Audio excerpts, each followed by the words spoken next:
Sam is back.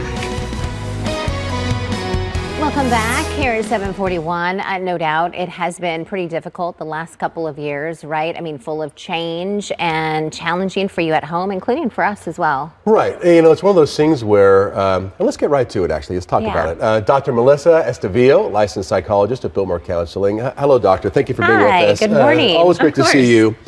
You know, I feel like you've got two different societies in a way right here, and we can talk about a number of things.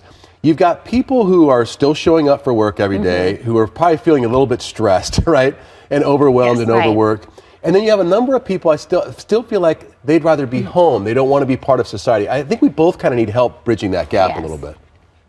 Yeah, no, I think that there are two very different and distinct realities that are difficult for people to be able to address and overcome. I think it's led to a lot of burnout. I think it's led to a lot of stress, and people are just tired by this point. Things aren't changing fast enough. So as we kind of look forward into 2022, let's take the person who doesn't want to go to work, who isn't ready to transition back into society. How do you help them find that space where they're able to make that happen? Yeah, I think that so much of burnout comes from a place of emptiness. And I don't think that we always understand the small micro changes that we've made that have led to us feeling so much more empty. And so we really do have to come back to some of these basics that we've heard before, but they are so fundamental for mental health. So many people start exercising and eating well during this time of year because they want to feel more fit and look better. But guys, so important for mental health. I would say if I can encourage people to exercise all the time and not look at the calories, but just be focused on the mental health and stress reducing pieces, that's going to be so pivotal. Another thing is we have to take breaks. We're burning the candle at both ends and we feel like we don't have time to stop. And we are so much more efficient when we're stopping. So don't scroll on your phone as a break, but go and just take a walk outside. Call your mom if that's relaxing. Aww. Find a person to be able to connect to.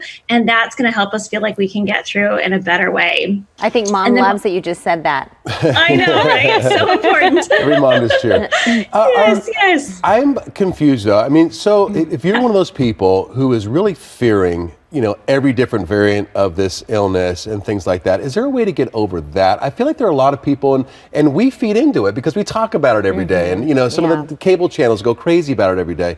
How do you overcome the fear that's being generated throughout society about Omicron or Delta or whatever else?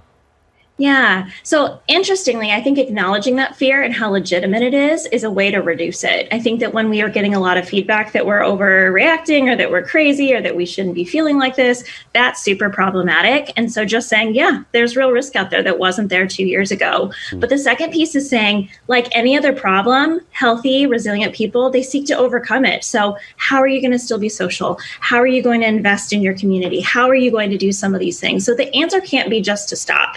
It has to be, how do I do it safely in a way that I feel comfortable? Because we need it. We are not doing well without these connections. We are not doing well with how we're coping in many ways because we're just withdrawing and pulling back. You know, and how important is it to find a new normal and then stick to it? I mean, I will fall out of a routine and I feel in a rut, and then I have to get back into my routine to feel better.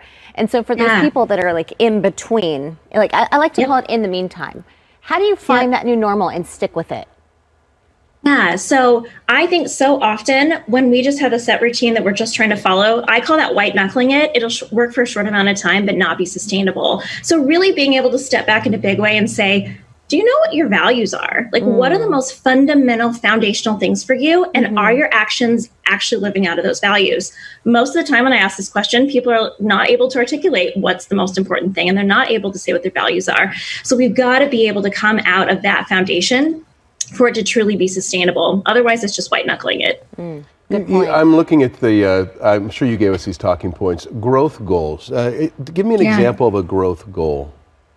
Yeah, so I think really being able to invest inside of ourselves and saying, what's something that's been problematic in our life? Have we been more impulsive with some of our actions? Have we been more reactive in terms of conversation? And can we look to be able to find some of those tools to be able to overcome that so that our relationships are healthier? Even big things. Like, it's so important even for our brain health and dementia to be able to stretch our brains and create new synapses by doing something new. So, go to a place where you could learn to do pottery for the first time. That's something you can control. We can't control COVID, right? But we can control some of the things that really would help us feel more fulfilled and feel like we've accomplished something this year. Well, what should I make? Like an ashtray, a cereal bowl, a coffee mug? A vase. A vase? My roommate in college made an octopus lamp. That sounds like a great place to stop. That could be a good business.